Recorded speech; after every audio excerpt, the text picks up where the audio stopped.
Hello everyone. Once again, I welcome you all to our channel that is IS Point and this is our daily current affairs quiz जहाँ पर हम daily basis पे current affairs के questions को discuss करते हैं। तो अगर आप किसी भी स्टेट पीसीएस की या फिर यूपीएससी की प्रिपरेशन कर रहे हैं तो करंट अफेयर्स को एनालाइज करने के लिए आप हमारे चैनल को ज्वाइन कर सकते हैं एंड डेफिनेटली आपको इससे बहुत ज़्यादा बेनिफिट होने वाला है क्योंकि यहाँ पर हम आपको सिखाते हैं कि कैसे आपको अपनी अप्रोच रखनी है, कैसे हर स्टेटमेंट को प्रॉपरली एनालाइज करते हुए आपको करेक्ट आंसर तक पहुँचना है। ठीक है, तो विद दिस नोट चलिए हम आज की अपनी क्लास स्टार्ट कर लेते हैं। Let's start with the very first question is which of the following are the components of the national mission on edible oils oil palm. हमें सेलेक्ट करना है कि इनमें से कौन कौन से कॉम्पोनेंट्स हैं under this mission. First of all बात करेंगे national mission on edible oils की, ऑयल पाम। तो बेसिकली ये जो मिशन है ये हाई रेनफॉल एरियाज़ को टारगेट करता है, जैसे कि नॉर्थ ईस्ट एंड इसके अलावा अंडमान एंड निकोबार आइलैंड्स जैसी जो जगहें हैं यहाँ पर सब्सिडी प्रोवाइड की जाती है फॉर सीडलिंग्स एंड मेंटेनेंस। ठीक है, तो now let's check the options. The first statement says it focuses on the north eastern region and Andaman and Nicobar islands. यही बात हमने यहाँ पर की कि नॉर्थ ईस्टर्न जो हमारे स्टेट्स हैं एंड इसके अलावा अंडमान एंड निकोबार आइलैंड्स पर यहाँ पर प्रीडोमिनेंटली इसका फोकस रहता है। तो first statement is perfectly fine.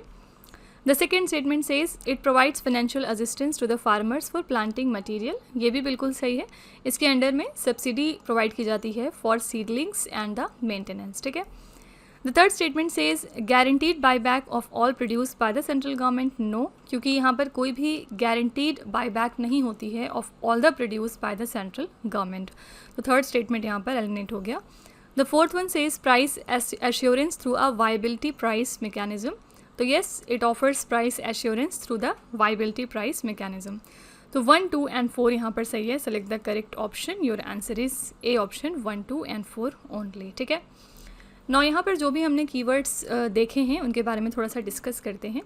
First of all we'll talk about the north eastern India. It consist of 8 states जो कि हमारे ईस्टर्न मोस्ट साइड पर लोकेटेड हैं एंड यहाँ पर जो हमारी एक ब्रह्मपुत्रा रिवर है it runs through the north eastern states and it is one of the major rivers of India as well.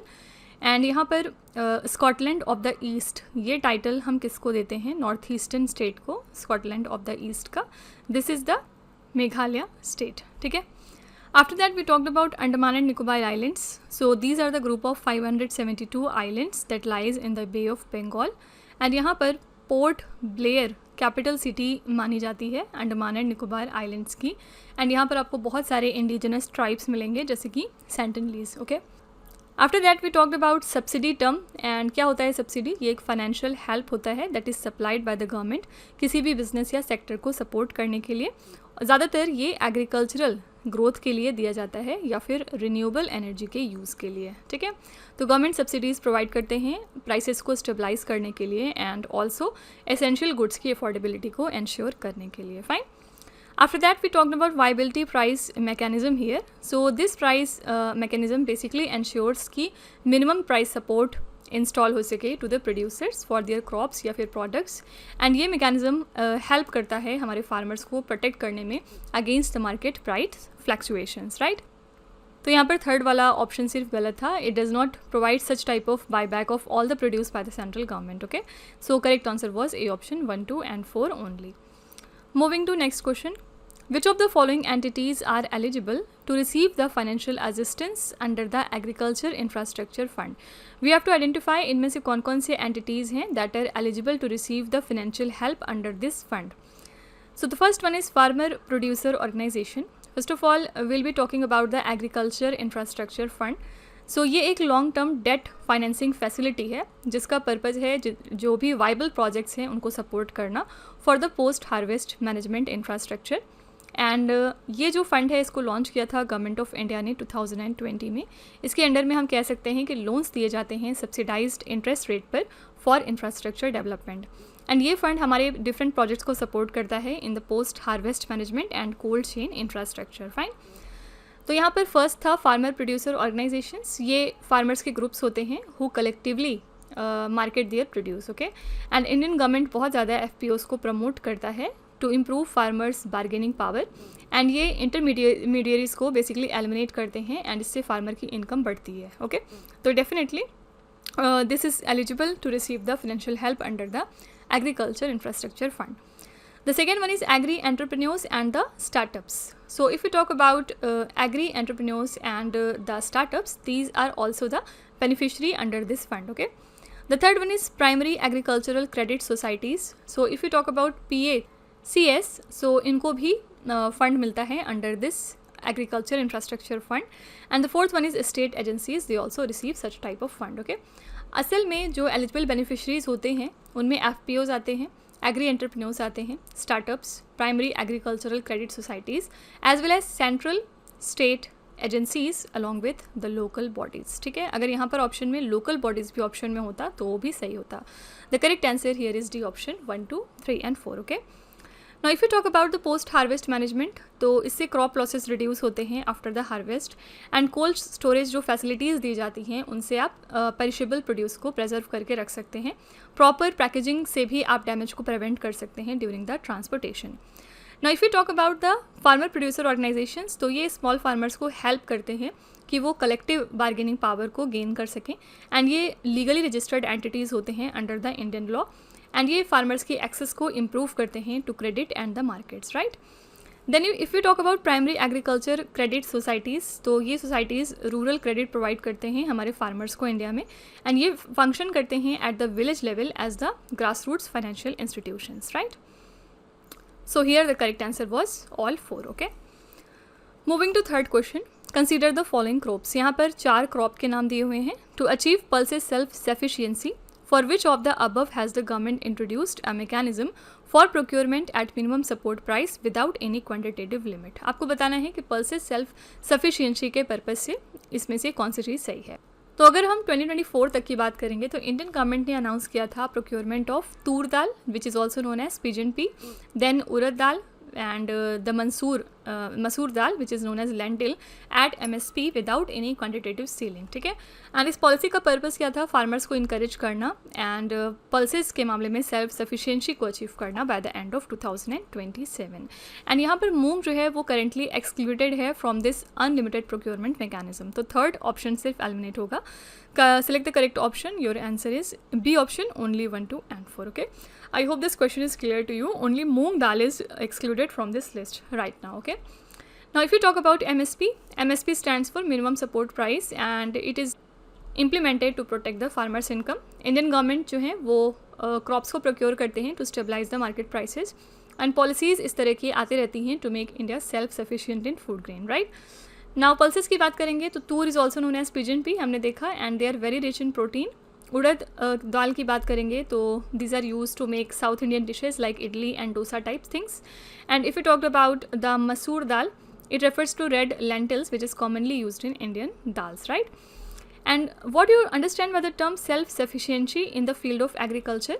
So basically self sufficiency means producing enough food to meet a country's needs without imports. And India का M है कि हम self sufficiency को achieve कर सकें ताकि हम जो इम्पोर्ट्स के ऊपर हमारा रिलायंस है उसको रिड्यूस करें, and it would help in stabilising the food prices and supply chain as well. Right, so here the correct answer is B option, only 1, 2 and 4. Moving to next question, consider the following bodies. Which of the above were specifically established or mandated by the 73rd and the 74th Constitutional Amendment Acts? आपको बताना है इनमें से कौन कौन सी हमारी bodies हैं जिनको स्पेसिफिक तरीके से इस्टेब्लिश या मैंडेट किया गया था by these constitutional amendment acts. The first one is State Election Commission, the second one is District Planning Committee and the third one is State Finance Commission.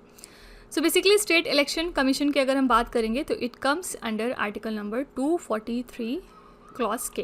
Okay, then state finance commission comes under article number 243I and it were created, both of them were created by the 73rd amendment for panchayats. Okay, and if you talked about the district planning committee, it comes under article number 243 is ZD and it was mandated by the 74th amendment act जिससे कि plans consolidate किए जाएंगे from both panchayat and municipalities. ठीक है, आपको यहाँ पे दोनों ही कॉन्स्टिट्यूशनल अमेंडमेंट एक्ट कंसीडर करने थे। So the correct answer here is D option 1, 2 and 3। Okay, so तीनों ही ये जो बॉडीज़ हैं they are specifically established by these constitutional amendment acts. Okay, now what you understand by the term amendment. So कभी भी जब constitution में कोई चेंजेस किए जाते हैं, so that is known as the amendment. And अभी तक जो हमारा सबसे बड़ा अमेंडमेंट था वो था 42nd कॉन्स्टिट्यूशनल अमेंडमेंट एक्ट, जो कि 1976 में आया था। इसमें बहुत सारे चेंजेस किए गए थे हमारी कॉन्स्टिट्यूशन में, that's why this is also known as mini constitution. ठीक है, एंड बाद में जाके जब 44th अमेंडमेंट एक्ट आया तो इसने बहुत सारे चेंजेस रिवर्स भी किए थे इस अमेंडमेंट एक्ट से। एनीवेज, ये तो सारा पॉलिटी का हमारा पार्ट है। पंचायती राज सिस्टम की बात करेंगे तो it is a decentralised form of governance in rural India.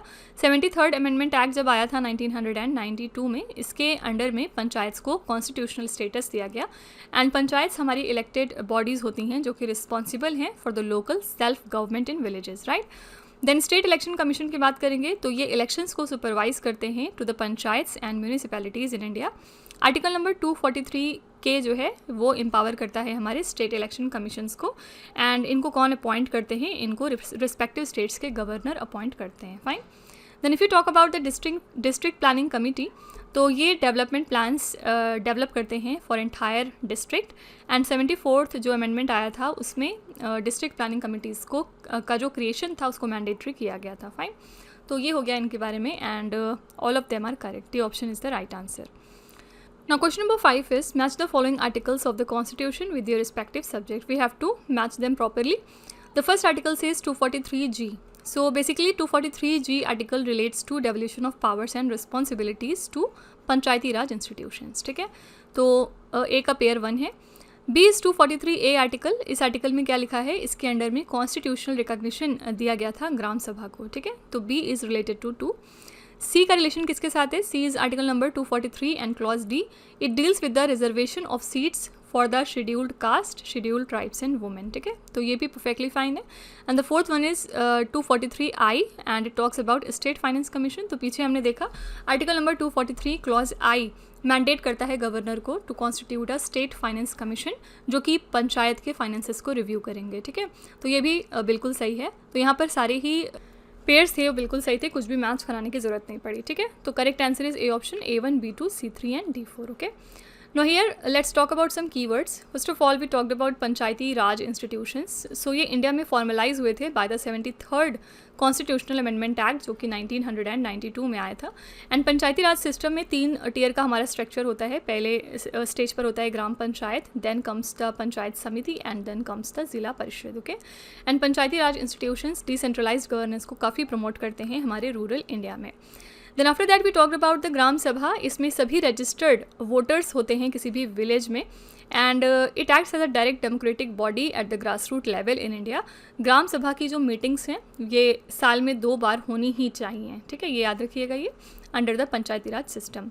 Then हमने रिजर्वेशंस की बात की है, तो पंचायती राज इंस्टीट्यूशंस में जो सीट्स होती हैं वो रिजर्व होती हैं for scheduled caste, scheduled tribe and women. ठीक है, एंड एटलीस्ट 1/3 ऐसी सीट्स पंचायत में रिजर्व होनी चाहिए वुमेन के लिए as per the constitution.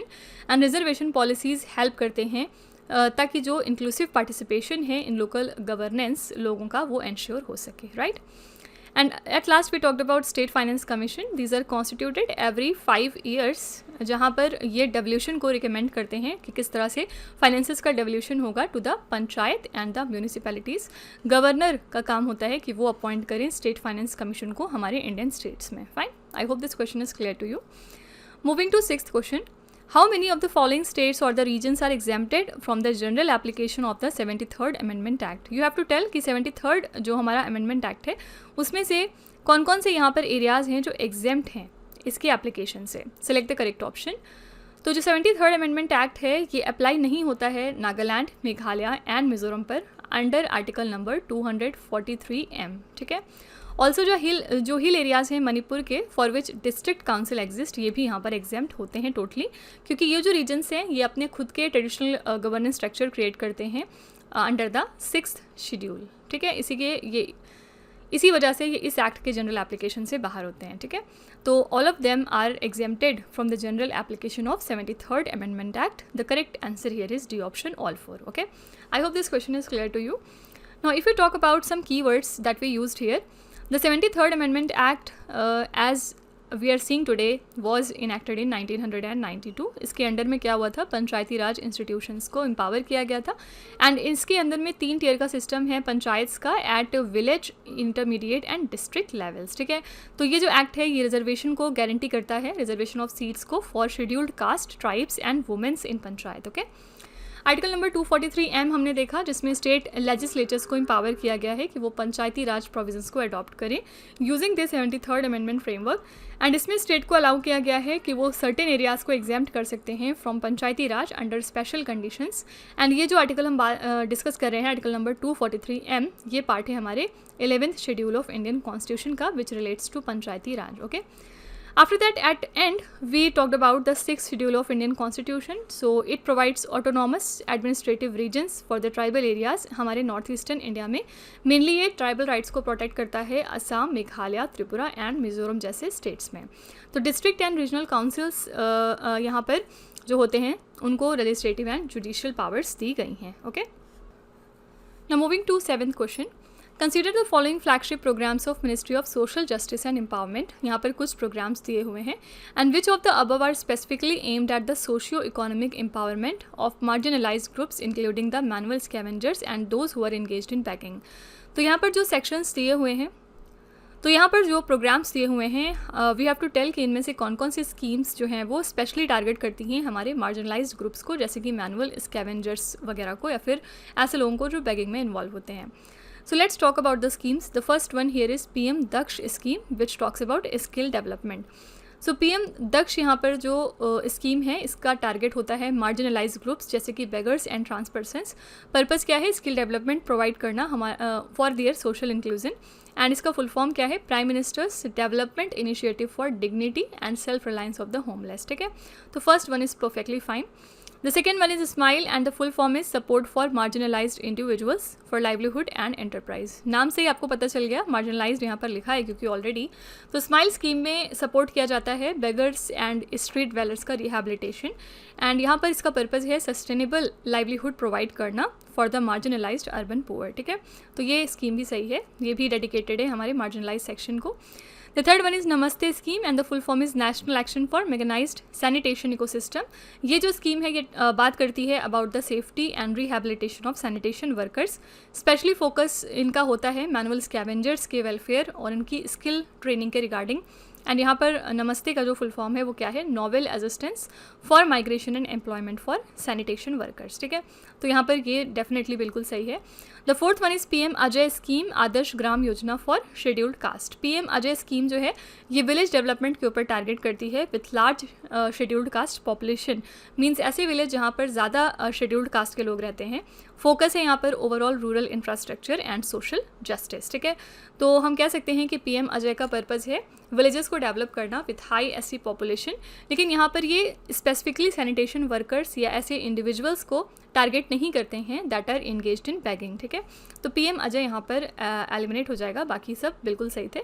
Answer here is C option 1, 2 and 3 only. Fine, I hope this question is clear to you. Moving to question number 8, consider the following locations in northeastern India. Which of the above are situated within the state of Arunachal Pradesh? Very easy question, आपको बस इसको पढ़ना है and you have to tell कि इनमें से कौन कौन सी चीज़ें अरुणाचल प्रदेश राज्य में located हैं। The first one is Namdapha Tiger Reserve. Namdapha Tiger Reserve definitely lies in Arunachal Pradesh. The second one is Dibang Wildlife Sanctuary, perfectly fine. The third one is Mauling National Park, yes. And fourth one is Pakke Tiger Reserve. All these 4 areas lie into Arunachal Pradesh, okay. So correct answer is D option here, 1, 2, 3 and 4. All of them lie in Arunachal Pradesh state, right? Now if we talk about Namdapha Tiger Reserve, this is the largest protected area in Arunachal Pradesh and ये इकलौता tiger reserve है India का जहाँ पर आपको चारों big cat species मिल जाएंगी, means tiger, leopard, clouded leopard and snow leopard, इनकी चारों वेराइटीज़ मिल जाएंगी।